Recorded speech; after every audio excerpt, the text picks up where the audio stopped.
This episode is brought to you by BetMGM. Sign up today with BetMGM, the exclusive betting partner of The Athletic, and get a $1,000 risk-free first bet. Plus, get a free 3-month subscription to The Athletic. Just sign up at betmgm.com/theathleticpod, that's P-O-D, to take advantage of this special offer from the kings of sportsbooks. That's betmgm.com/theathleticpod, P-O-D. New customer offer, paid in bonus dollars. Visit betmgm.com for terms and conditions. Cue the disclaimer. Must be 21 years of age or older to wager. Colorado, Indiana, Iowa, Michigan, New Jersey, Nevada, Pennsylvania, Tennessee, Virginia, or West Virginia only. Excludes Michigan disassociated persons. Please gamble responsibly. Gambling problem? Call 1-800-522-4700 in Colorado, Nevada, and Virginia. 1-800-270-7117 for confidential help in Michigan. 1-800-GAMBLER in New Jersey, Pennsylvania, and West Virginia. And 1-800-BETS-OFF in Iowa. In Tennessee, call or text the red line at 800-889-9789. If you or someone you know has a gambling problem and wants help, call 1-800-9-WITH-IT in Indiana. Promotional offer not available in Nevada.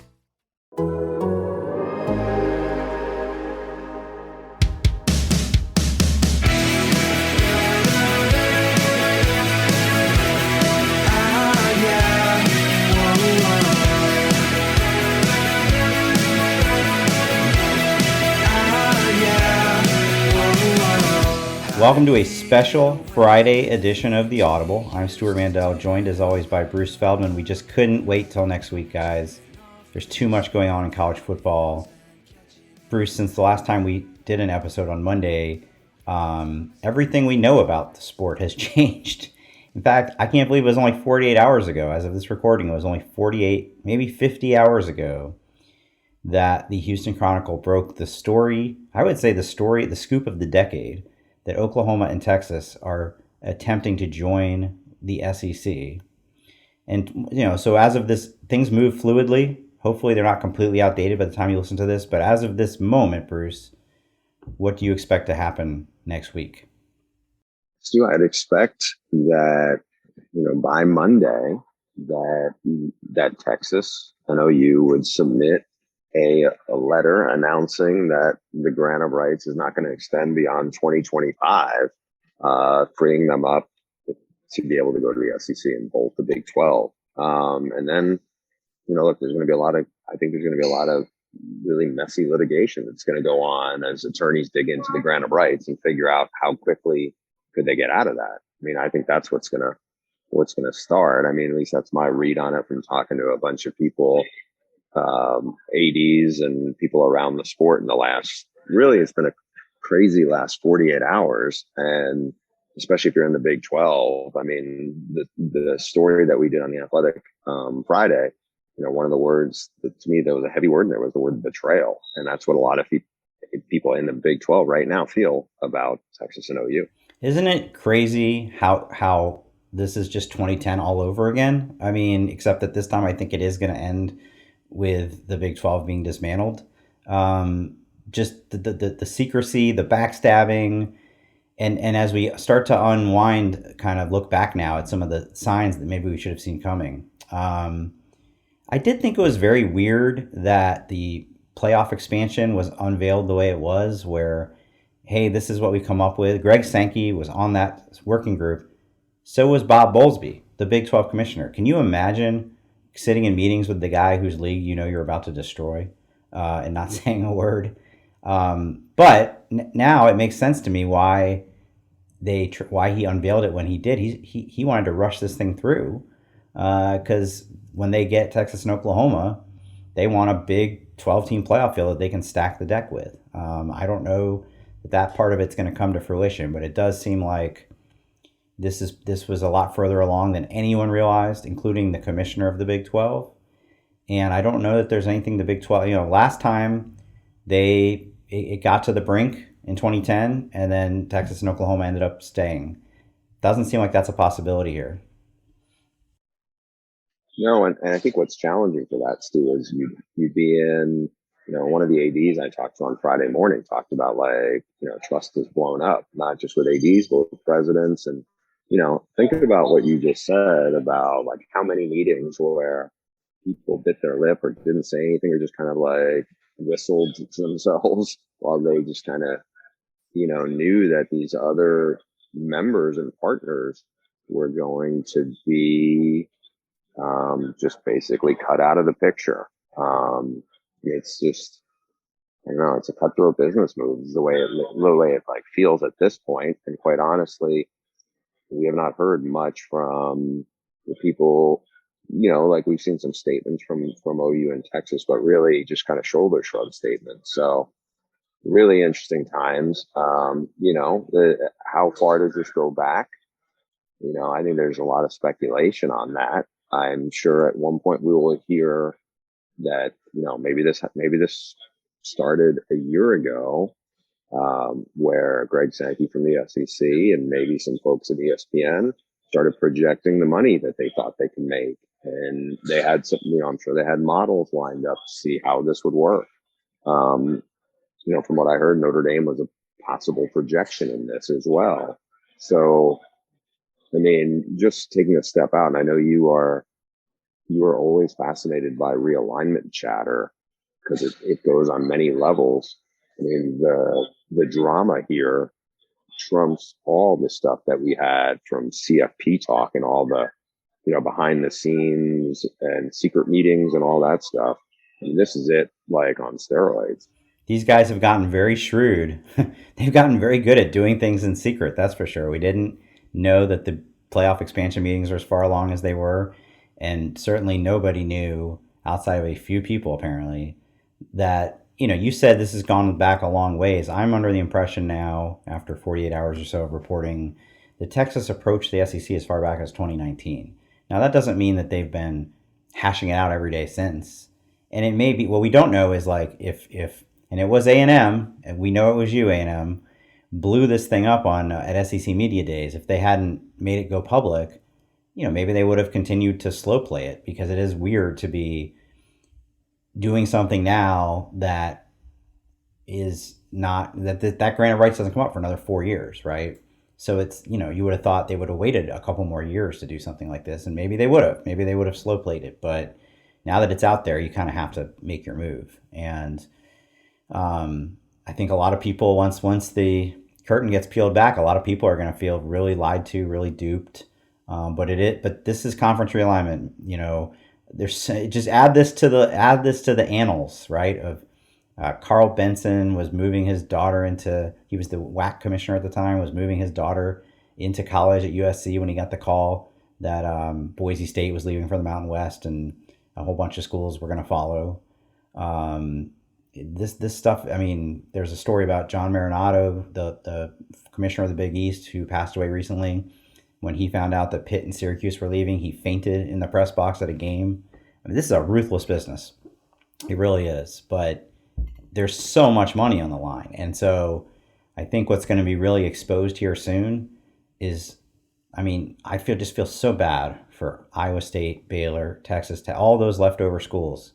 Because 1 minute you're just minding your own business, you're part of the club, you're a Power 5 school, I think they make like $36 million a year in revenue from the Big 12.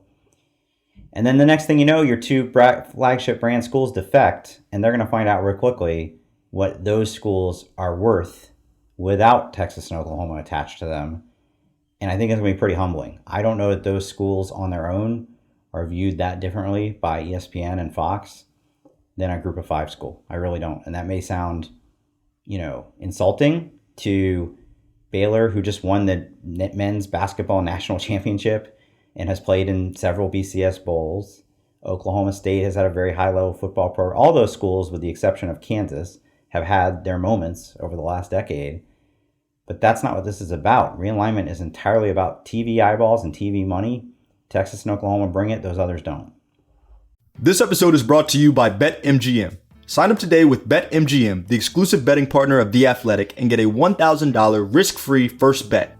Plus, get a free 3-month subscription to The Athletic.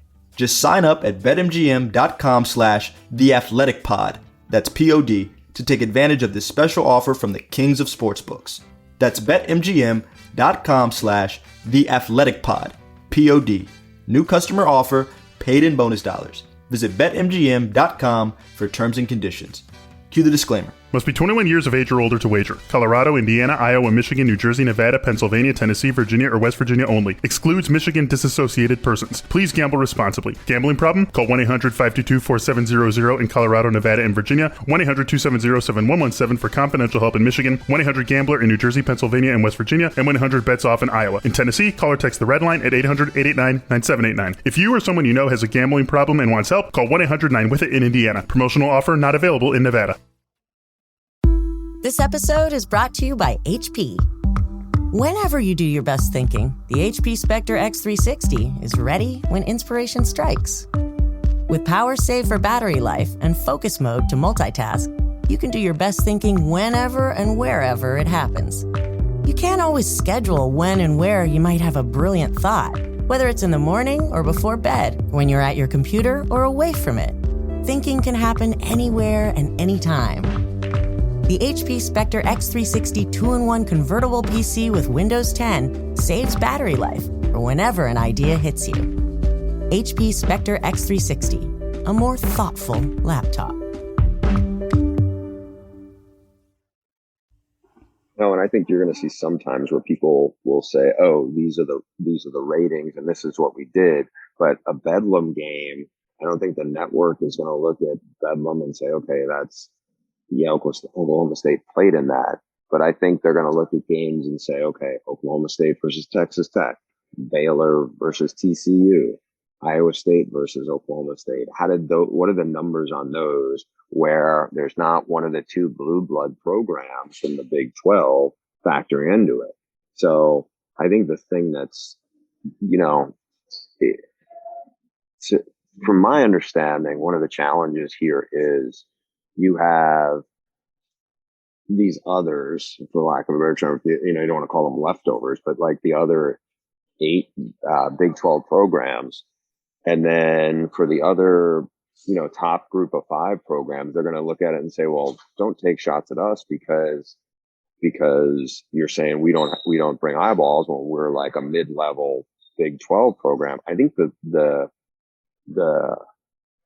challenge for them and the frustrating part for them is going to be, it's not like that you're similar to those other leagues. It's that you're not similar to Texas and Oklahoma, and which is kind of a no duh statement. But in terms of like a ratings power, like if only Oklahoma was still there, I think there might be at least a chance for some of the TV money, but with both of them gone, like it's going to take a dramatic hit. Now, yeah, there'd be inventory of games, but this is a really, really, it's as you said, it's a power move. And I think from, the reporting we had at the Athletic on Friday, from what I heard from the Big 12 call last night, which obviously Texas and OU weren't a part of, one of the discussion points was it's all on the table. Let's see if the Pac-12 wants to go to 20 and see if maybe there's a possibility there. And I don't know what the Pac-12 gets if you add those other schools in there, and how, could they sell a deal to big networks? Yes. How much less are they going to be able to sell it for without those two big brands is another story. And I think then the question is, does it behoove the Pac-12 to become the Pac-20 and split their pie that much further? I don't think so. I think if there's one main point that I'm trying to make, I made it on Twitter. I will continue to make it. I started off the podcast saying how this feels so similar to 2010, 2011 in terms of the drama and it's literally the same schools involved, but it's actually also much different in terms of the whole business of college football on TV has changed. A lot of when you kept hearing in 2010, 2011, the word inventory. Everybody wanted more inventory for the Big Ten network, for the SEC network, for what ended up becoming the Pac-12 network. That was before cord cutting. And so here we are 10 years later. Nobody is going to make a business decision based on, this school brings us a number of cable households. It's irrelevant. Everybody knows that model is crumbling and we're going to direct to consumer streaming, digital streaming.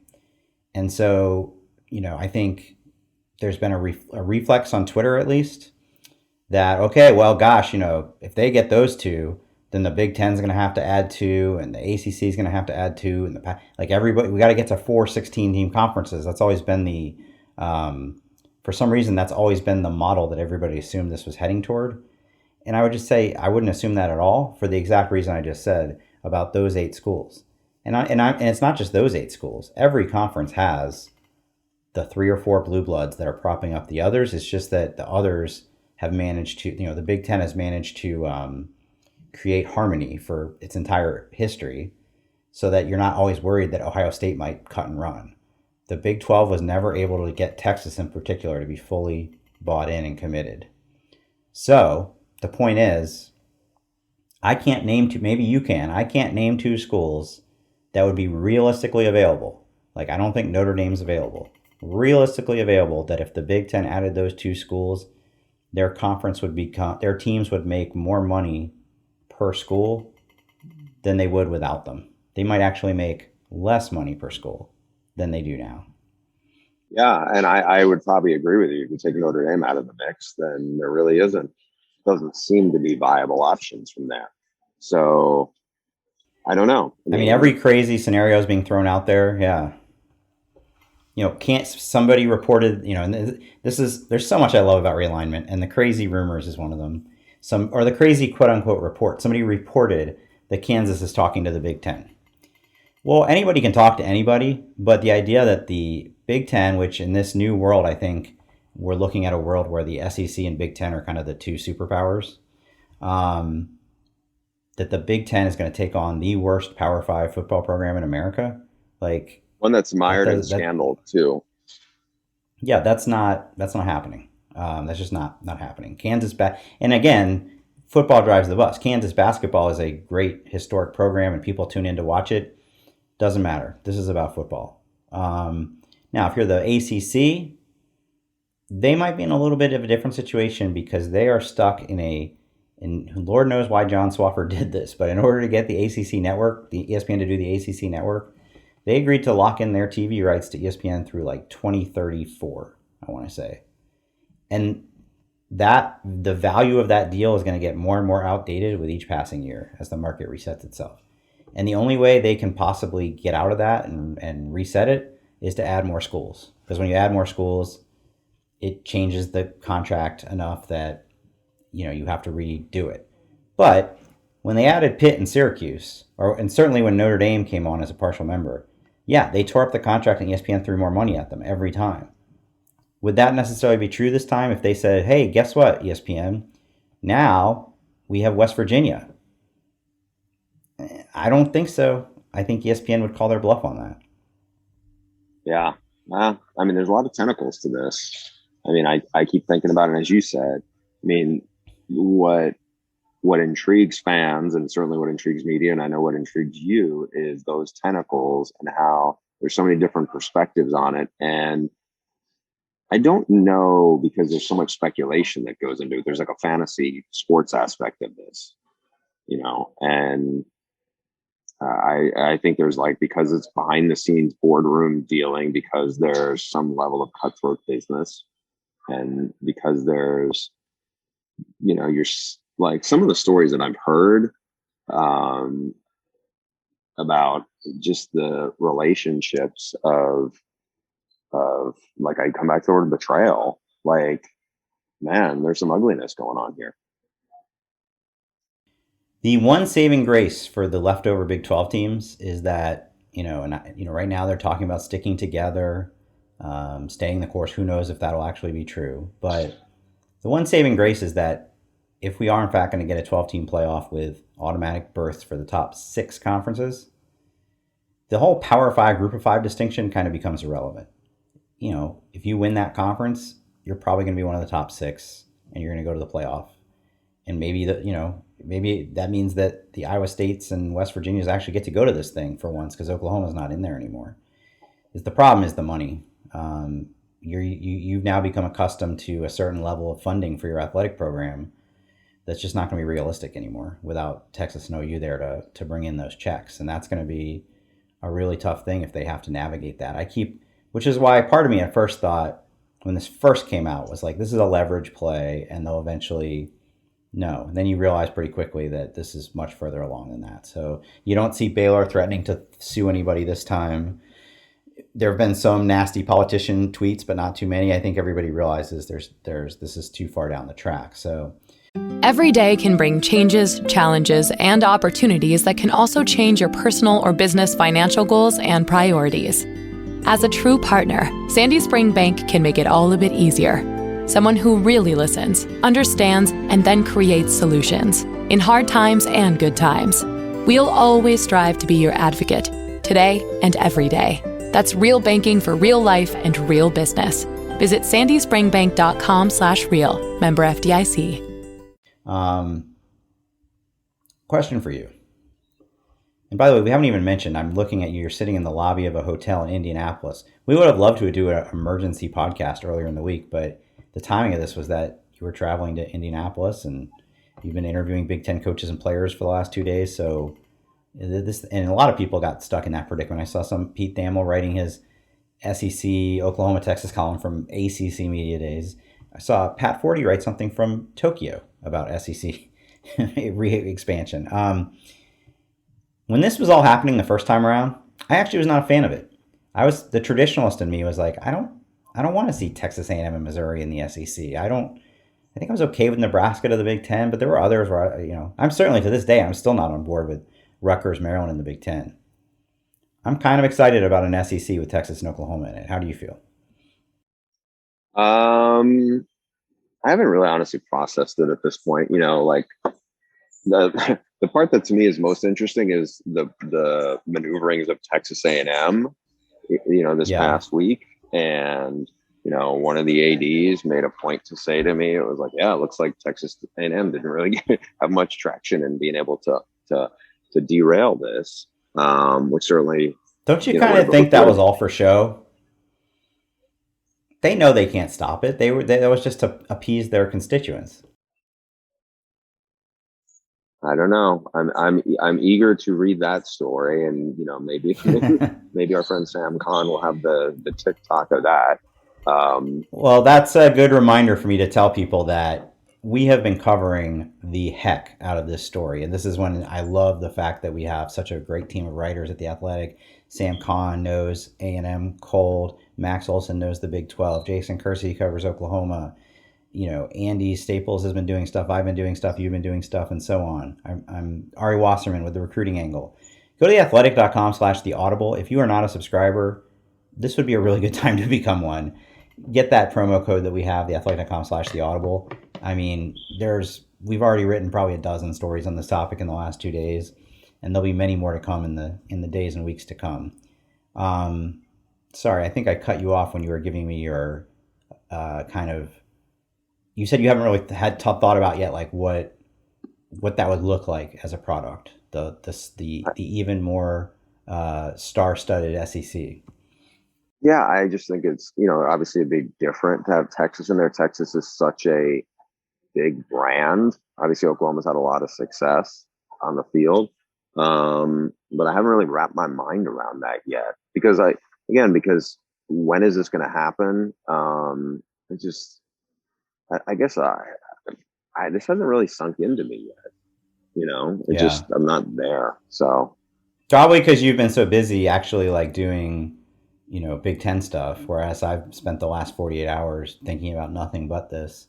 I think it could, there's a lot of benefits to it. And the number one to me is everybody seems to realize that they're going to have to do away with divisions and go to pods. So the model you're seeing is 4-team pods, where you would only have 3 teams that you play every year instead of 6, and you would rotate through the others, and that way, right now the SEC, you can go 6 years without seeing a team. You can go 12 years without a team visiting your stadium. I like the idea that you would play teams more often than you do now. The other thing that makes me very curious, now, like you said, if this really isn't going to happen, I believe that there's no way those 2 schools are going to stay lame ducks in the Big 12 for 4 more years. But as of now, that's what they're saying because they have to not get sued. So if that happened, this next point I'm going to make, I guess, is moot. But what do we, the big debate, right? Like, is the Big 12 about great offenses or is it because it's bad defenses? Oklahoma has certainly been exposed at times when they got to the college football playoff. Well, Oklahoma, here's your chance. You get to go play Alabama, LSU, etc., Texas A&M, and Lincoln Riley and his great offensive system and his great quarterbacks. Are they gonna get humbled, or are they gonna do to those defenses what Mac Jones and Devontae Smith did to them last year? I don't know. What about those Iowa State Cyclones? Are they gonna, if they win a playoff game, does this change everybody's mind about who matters and who doesn't? It would really behoove poor Iowa State. It would really behoove them to have that kind of season this year. This is your chance. Win the Big 12, go to the playoff, beat somebody, and then tell me that you have to go on and be a mid-major for the rest of your life. Like now maybe the Big Ten's calling you. By the way, you know how the Big Ten, it's such a big deal that the schools have to be an AAU member academically? Mm-hmm. That's like I was looking it up. Iowa State's an AAU member. They qualify. Well, the Iowa State-Iowa rivalry is a special one. Let's ramp it all up. What do you think's more likely? I'm going to give you two scenarios. What do you think's more likely? The 8 current Big 12 teams stick together and add, let's say, Cincinnati, UCF, a couple more like that, maybe Houston, and go on. You know, that's the next version of that conference. Or Mike Oresco from the AAC calls up Iowa State, Kansas, etc., and says, guys, your commissioner was asleep at the wheel. How could he have let this happen to you? Why would you want to stick with that conference? Come to us. Come join forces with us. We will be the unquestioned top non-power conference. Oof. I have no idea. I would think it wouldn't be the latter, just because you would have to take everything in the AAC, and that would be more watered down than I think the Oklahoma States and the TCUs would want to balance. I just think it would be, I mean, you remember that, you know, TCU was in the Big East for a minute. They were in the Mountain West for a while. You know, I just don't know if they would want to. I don't know if they could necessarily swallow some of that to go look at the whole AAC. It's not to say there's not really good teams in there, but there's some really not really good teams in there too. And I think that would be a tough thing for them to sign off on. Well, I think there's going to have to be some checked egos here going forward. Like, I know that, like I said, life comes at you fast. On Monday, you know, TCU had no reason to think anything other than we are a Power 5 school. We could go out there this year and we're going to try to win the Big 12 conference and go to the playoff. And then the next thing you know, we're talking about whether you should join forces with Tulane. Life comes at you fast, but it's going to require some creativity because the whole sport is changing. And so when I said earlier, I didn't like it the last time around, I think I like it this time. Part of that is just an acceptance that, I mean, we talked about this with the 12-team playoff and how that's going to completely change the sport that we know it. This will too.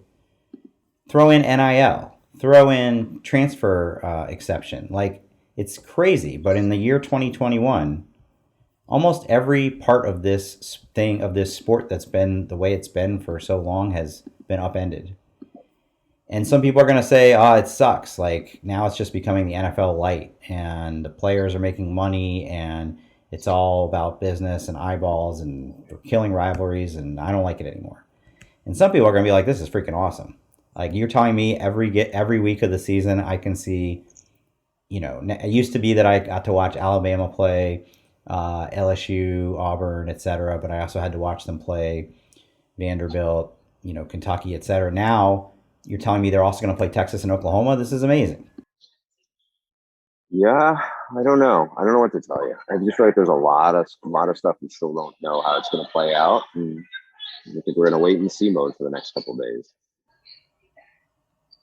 I mean, next couple of days, it's going to take a long time for this to all, you know, it could be weeks, it could be months for all the dominoes to fall.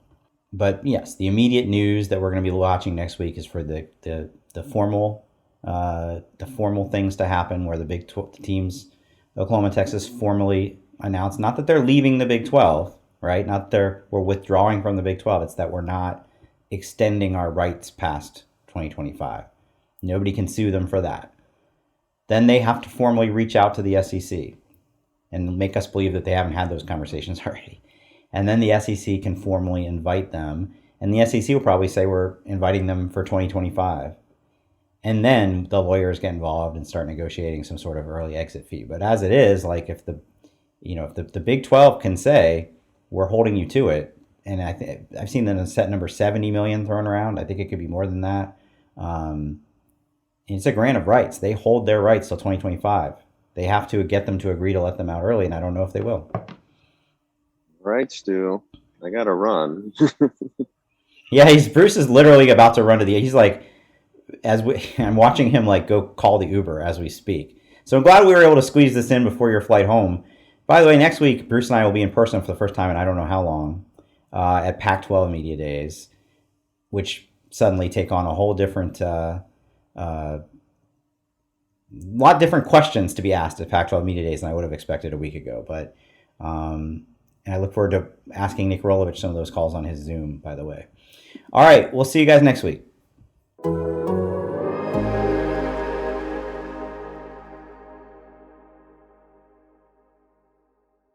This episode is brought to you by BetMGM. Sign up today with BetMGM, the exclusive betting partner of The Athletic, and get a $1,000 risk-free first bet. Plus, get a free 3-month subscription to The Athletic. Just sign up at betmgm.com/theathleticpod, that's POD, to take advantage of this special offer from the kings of sportsbooks. That's betmgm.com/theathleticpod, POD. New customer offer, paid in bonus dollars. Visit betmgm.com for terms and conditions. Cue the disclaimer. Must be 21 years of age or older to wager. Colorado, Indiana, Iowa, Michigan, New Jersey, Nevada, Pennsylvania, Tennessee, Virginia, or West Virginia only. Excludes Michigan disassociated persons. Please gamble responsibly. Gambling problem? Call 1-800-522-4700 in Colorado, Nevada, and Virginia. 1-800-270-7117 for confidential help in Michigan. 1-800-GAMBLER in New Jersey, Pennsylvania, and West Virginia. And 1-800-BETS-OFF in Iowa. In Tennessee, call or text the red line at 800-889-9789. If you or someone you know has a gambling problem and wants help, call 1-800-9-WITH-IT in Indiana. Promotional offer not available in Nevada.